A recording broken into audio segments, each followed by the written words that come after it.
Hey guys, welcome to this week's Wellness Wednesday. This week we are going to be talking about our favorite healthy foods that aren't actually healthy.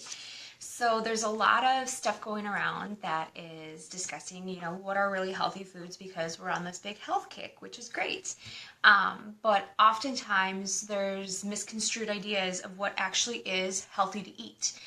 So I want to go through some of my favorite foods or some of my favorite foods to hear about that people come in and they're like, yeah, I eat really healthy. I eat X.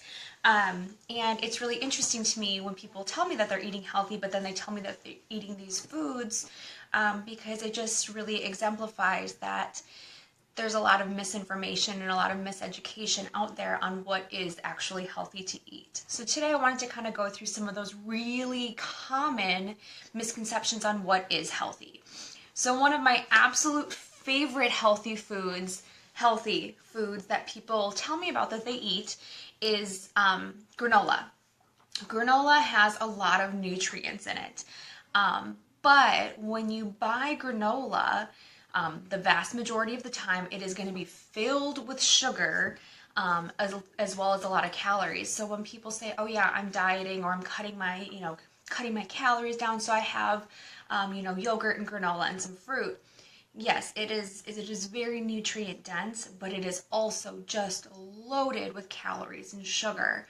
So granola in moderation can be very good for nutrients, but if you're going, especially if your goal is to lose weight or cut fat, granola is not the way to go. It has so much sugar in it.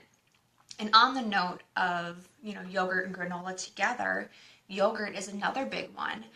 Traditional yogurt that you buy in the grocery store, it's loaded with sugar as well. So if you just pick up like a Dannon or a Yoplait, most of those yogurts are going to have between 16 and 20 grams of sugar per cup.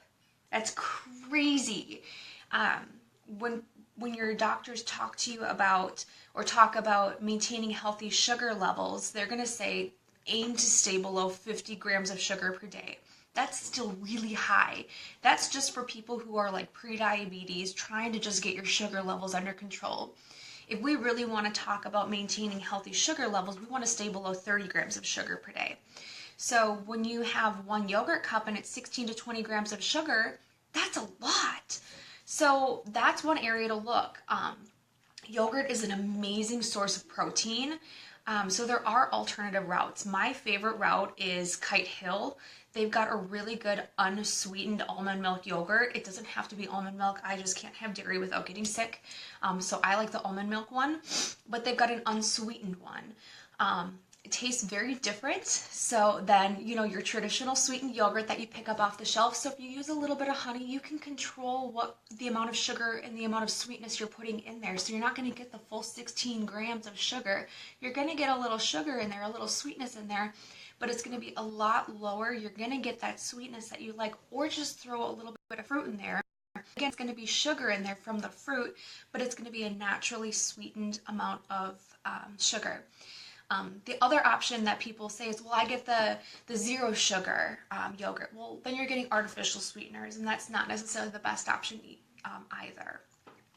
So those are two big things to look at because we typically think of yogurt and granola as two very healthy options, and they have healthy things about them, but they're not necessarily the most ideal options unless you're being very purposeful in what you're choosing.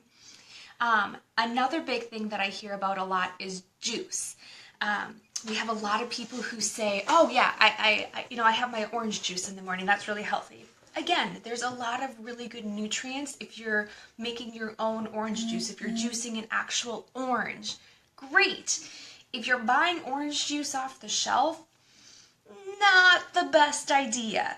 Again, it's loaded with sugar. They want to get that sweetness. We know scientifically that sugar plays almost the same yes, Sarah, boo juice.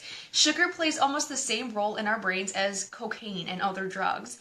And so these companies want to make sure that you're going to get that same hit and you're going to love it as much as these other drugs.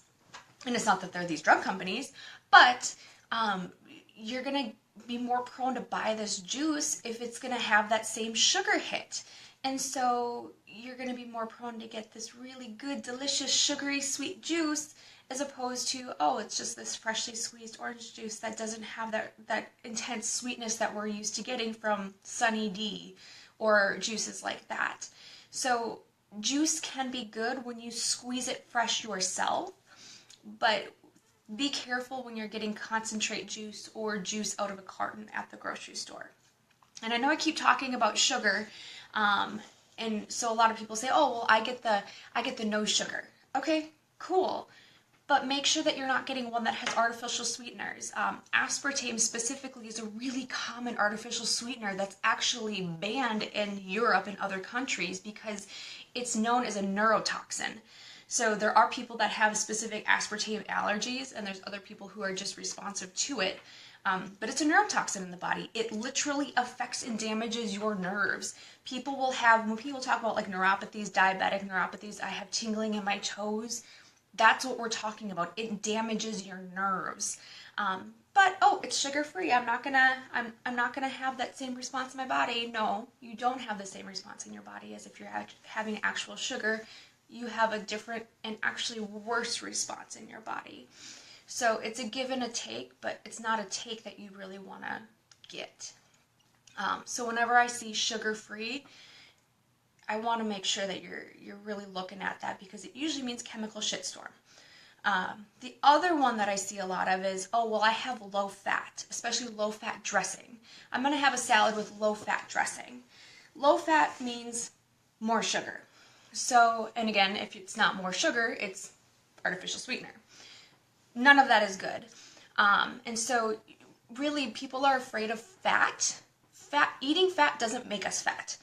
Eating sugar makes us fat. So don't be afraid to eat fat because it's something that your body needs to process its normal functions anyways. And so especially when you're seeing this low-fat yogurt, low-fat dressings, it doesn't necessarily mean that it's better for you. It just means that it's going to be filled with more sugar. The thing that I find especially ironic, especially with low-fat dressings, is our salads and those vegetables the nutrients within them can't be actually absorbed without fat. So when people get non-fat dressing, you're actually just having all these nutrients in the salad, but you're not able to absorb them because you're not getting the fat from the dressing to absorb them. So you actually want to get full fat dressing when you have a salad so you can absorb the nutrients that you're eating. So it's kind of this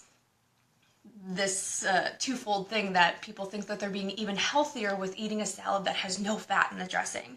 It's the exact opposite. You want to get that full fat dressing with your salad. 1, it's going to taste better. 2, it's going to be full of less crap. And 3, you're going to maximize the absorption of the nutrients, which is ultimately what we want. So that's a huge one. Another big one that I like to talk about is the gluten-free, the dairy-free, the soy-free. You know, anything that it's like, oh, it's free of this. Those are good if you've got a sensitivity to it. Like I said, I'm dairy-free and I'm soy-free because I've got sensitivities to it.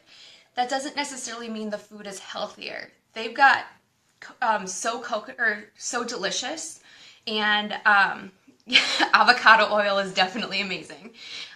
So Delicious has ice cream that's dairy-free, soy-free. Amazing. It does not make it healthy. So in any of those realms, even being vegan, in any of those realms, you can still find foods that are not healthy for you. They're just free of certain sensitivities. And so again, I know I'll come across people with and they say, oh, well, it's gluten-free, so it's good for me. Not necessarily. It just means it's free of gluten. So if you've got a sensitivity, great, your body won't react to it. But it doesn't necessarily translate into it's healthy. It can be, but it doesn't mean that it will be. Another big one is the veggie chips or the veggie straws. Potato chips are pretty much the same equivalent. They're going to be deep fried, they're going to have a lot of oil, and they're going to have a lot of salt. If you want veggie chips, true veggie chips, make them yourself. It's really actually not that hard, and that's saying something because I do not like to cook. And so if I'm telling you it's not that hard, it really is not that hard. So if you make true ones, it's actually not too terrible for you. Use a little bit of, like Sarah said, avocado oil, use a little seasoning salt, not too bad. But when you get them prepackaged, it's really no better than eating a bag of potato chips. They're just marketed as vegetables, so we think that they're good for us. Another big one that we see are the protein shakes and the protein bars. Now, this one's interesting because, like I've talked about, I use a lot of protein shakes and a lot of protein bars. So this one can be tricky. You have to read your ingredients on this. There can be some that are really good and there can be some that are really not.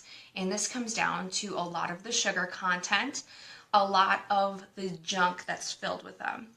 So everyone's got their own opinions. Personally, for me, I don't do the soy, I don't do the dairy, I don't do the casein, I don't do the carrageenan because I can't do that in my body.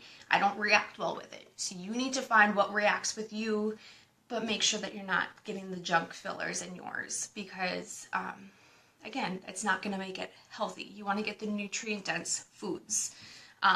Other things to look at are going to be like the popcorns. Again, it's filled with salt. It's filled with oil. Your peanut butters. I hear all the time, oh, I have an apple with peanut butter.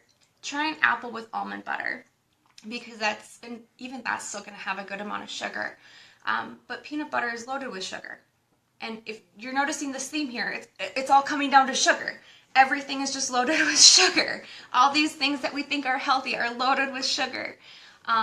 So the big moral of the story here is read your ingredient list because that's really what it's all coming down to. That is the connecting link between almost every single one of these healthy foods that I've been listing, and the list can really go on. I'm actually going to attach a link at the bottom of this video for all of these. There's a list of 75 I found on the site that's amazing, and there's even more beyond it.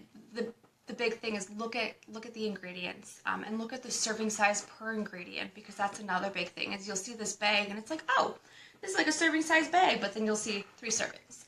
Okay, well, that's actually a lot more. So make sure you're checking that out. If you've got questions and you're like, okay, I don't even know where to start because all these things you listed I thought were really healthy, I've been there, I get it. Reach out to me, reach out to someone you trust for health because it's not as hard as it seems. And so there are resources out there, but I encourage everyone to take the challenge this week to look at every nutrition label for everything you're putting in your body because it's very eye-opening, especially to see how much hidden sugar is in everything. So take that challenge this week. Callie will be in with you next week, and I will catch you the week after that. Have a good one, you guys. Bye.